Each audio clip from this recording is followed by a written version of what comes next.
pinanganak sa munting barangay, lungsod ng Abuyog, Leyte. Sa kasalukuyan ako ay 19 na taong gulang at kumuha ng kursong Bachelor Hospitality Management sa Arellano University.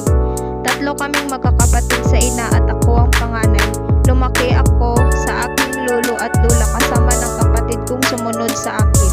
Dahil may kanya-kanyang pamilya ang aking mga magulang, ang masasabi kong hindi man ako swerte mabigyan ng buong pamilya. Pinagpala naman ako dahil sa sobrang pagmamahal ng aking lolo at lola. Mapalad ako sa maraming sumuporta sa akin, na riyan ang aking tiyuhin, mga tiyahin at ang aking mama. Agos.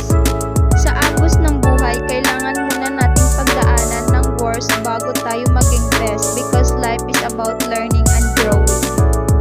Ang buhay ay parang agos ng ilog, hindi makontrol ang mga posibilidad na mangyayari at mangyayari. In order to survive, you need to go with the flow, dahil kung kontrahin mo ang lakas ng agos, pwede kang mapahamak.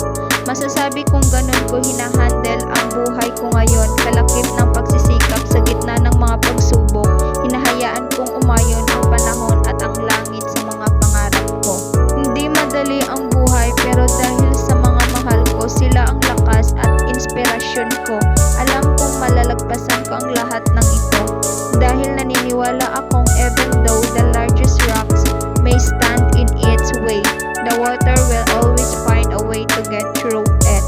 Malayo pa, pero malayo na. Marami pang pagdadaanan at mangyayari, pero araw-araw din akong hinuhubog sa agos ng aking buhay.